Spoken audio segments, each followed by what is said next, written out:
Assalamualaikum warahmatullahi wabarakatuh. Untuk saling mengingatkan perkara terbesar dalam hidup kita, ya, dan sebagai tiang dari agama kita, yaitu kewajiban melakukan sholat, ya, terutama sholat 5 waktu, as-sholawatul khamsi, as-sholawatul khamsu, sholat 5 waktu yang mesti kita kerjakan sehari semalam, ya. Ada sholat subuh, ya, yang waktunya dari terbit fajar shodiq sampai terbit matahari, ya. Kemudian ada sholat zuhur, ya, yang waktunya setelah zawal, ya, tergelincirnya matahari, nah, sampai 2 kali bayang-bayang badan kita. Kemudian waktu asar, ya, habisnya waktu zuhur, ya, 2 kali bayang-bayang, ya, sampai ghurub syamsi, terbenamnya matahari. Kemudian waktu maghrib, ya, maghrib, sholat maghrib itu 3 rakaat dari tenggelamnya matahari sampai syafa merah. Waktu isya habis waktu sholat maghrib, ya, sampai nanti terbit fajar, ya, masuk subuh, ya. Nah, waktu isya ini yang paling lama, maka yang mesti kita utamakan sholat ini, karena sebenarnya hidup kita itu hanya menunggu waktu sholat, dari sholat ke sholat, ya. Maka jangan kita abaikan perkara sholat ini. Jangan ada, ya, di antara kita yang tidak sholat, ya, karena sholat ini sebagai tiang agama, imaduddin, as-sholatu imaduddin, itu dalam hadis Nabi, ya. Kemudian sholat ini juga yang membedakan antara muslim dengan kafir, ya. Nah, apa perbedaan muslim dengan kafir? Ya, sholat, ya. Kalau kita tidak sholat, di dalam Al-Quran sudah dibunyikan, ya, kita akan masuk ke dalam neraka sakor, ya, ya, dalam neraka sakor. Limaza salakakum bis sakor? Qalu lam naku minal musallin. Itu dalam Al-Quran, ya.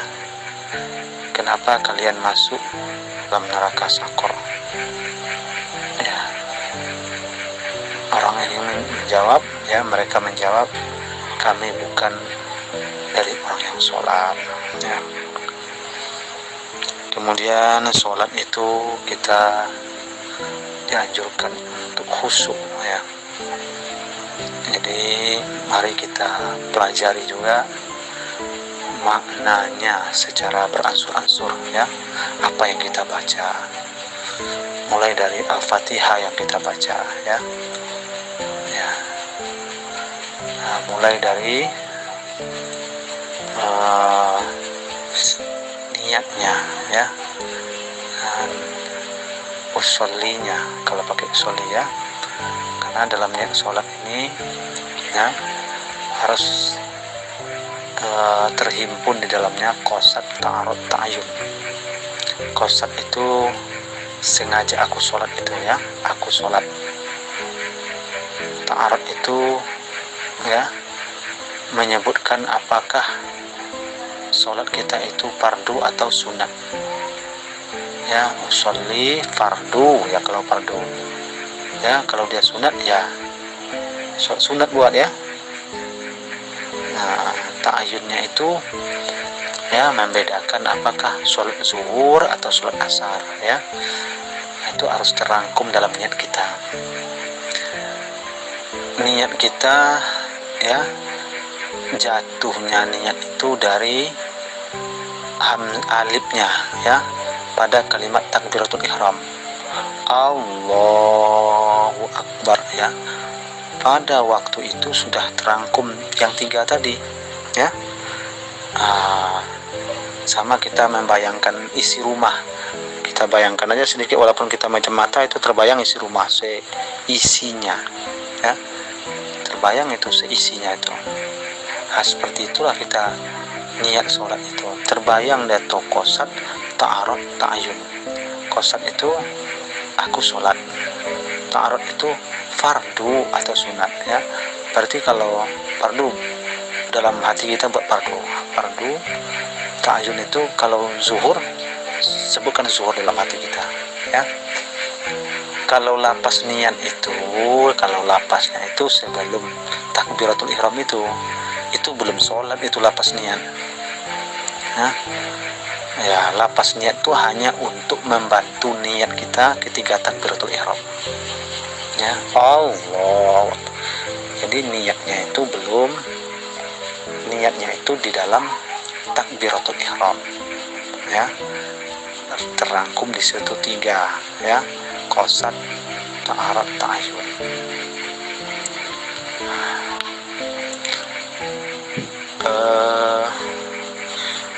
Mahasiswa Bapak yang Bapak hormati ya,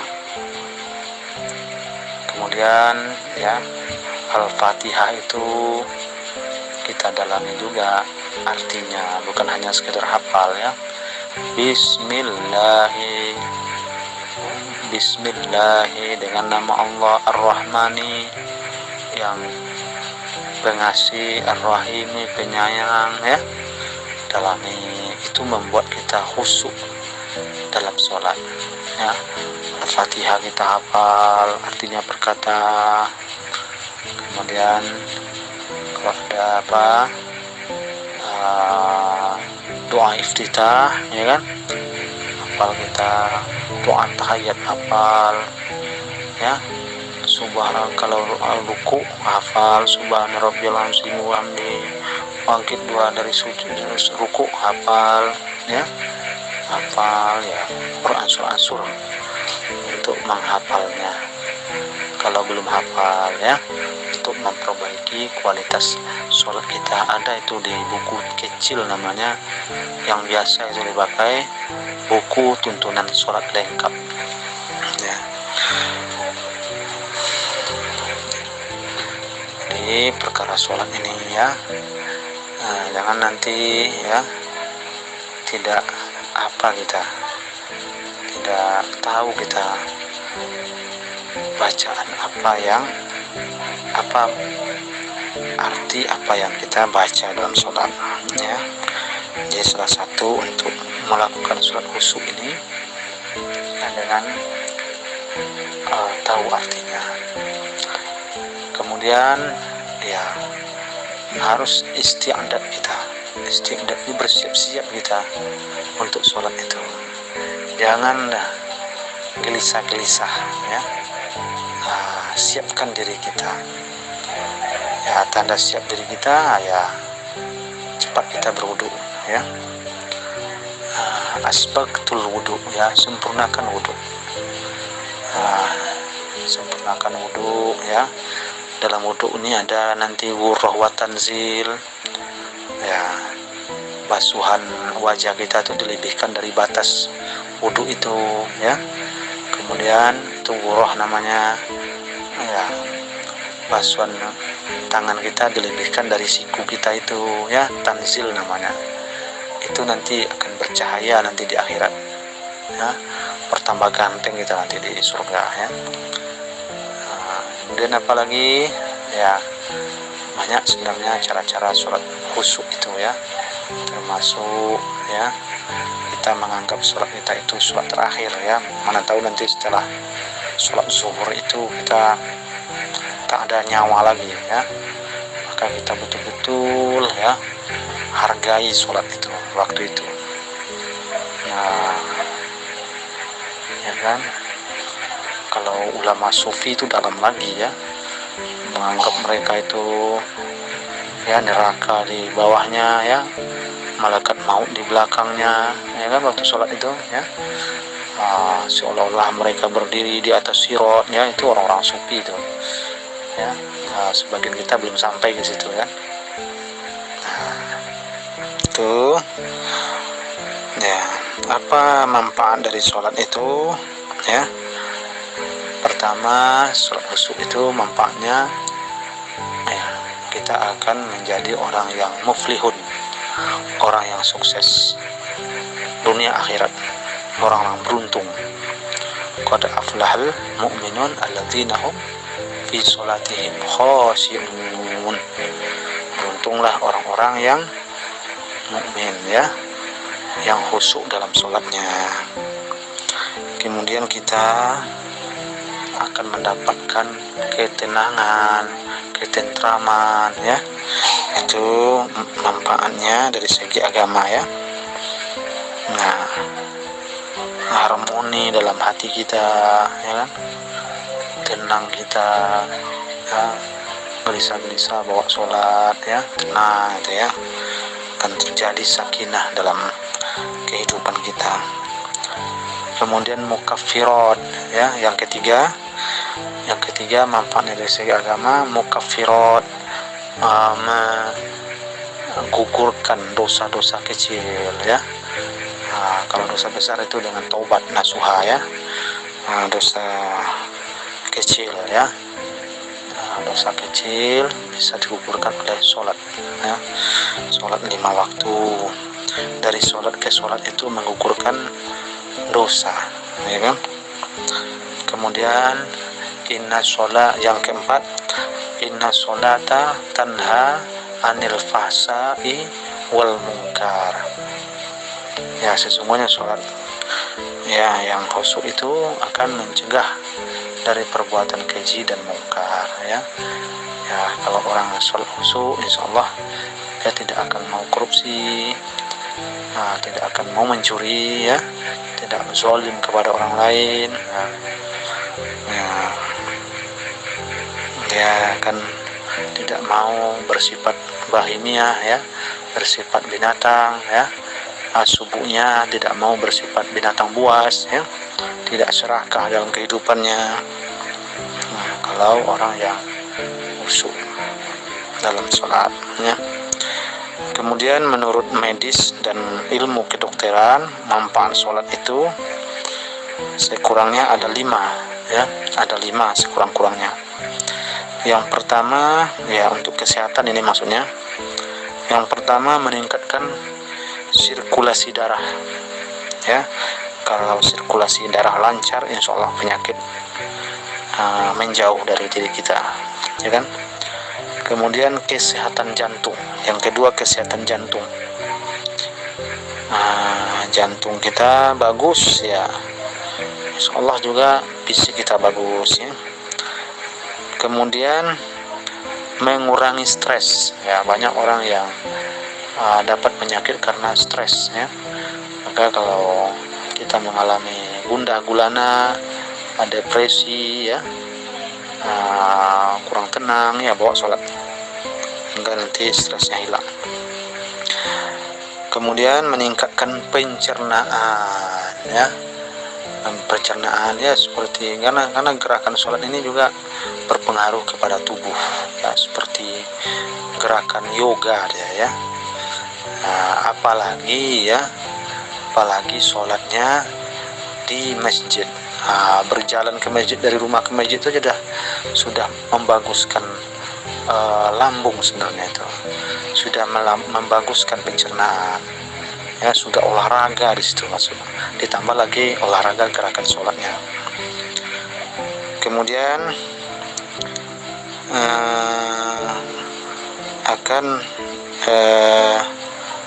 mengobati atau mengurangi ya sakit pinggang dan nyeri ya. Insyaallah orang-orang yang sudah berumur yang mulai pinggangnya sakit, kalau rutin sholat ya insyaallah ya sakit pinggangnya akan berkurang bahkan hilang. Ini ya, ada manfaat dari segi ilmu kedokteran untuk kesehatan, dan ada manfaat dari segi agama kita ya, bukan hanya sebagai kewajiban saja, tetapi memang ada manfaatnya untuk diri kita ya. Apa yang dianjurkan oleh Allah Subhanahu wa taala itu diwajibkan oleh Allah, semuanya ada hikmahnya. Jadi ya, mari kita sama-sama ya, jangan ada di antara kita yang meninggalkan sholat. Jangan ada ya, sholat itu yang utama. Awalu ma yuhasibu yaumal qiyamah as-sholah. Sholat itu nanti yang pertama dihisab dari kiamat ya. Bukan hanya sekedar banyak ilmu kita, tapi kalau tidak sholat ya meninggalkan yang utama ya. Dengan sholat, jalan sholat ini kita juga akan dicintai oleh Allah Subhanahu wa taala. Demikian ya, sebagai nasihat namanya, entah apa ya, apakah motivasi namanya malam ini ya. Mudah-mudahan kita menjadi ahli sholat dan ahli surga. Demikian, assalamualaikum warahmatullahi wabarakatuh.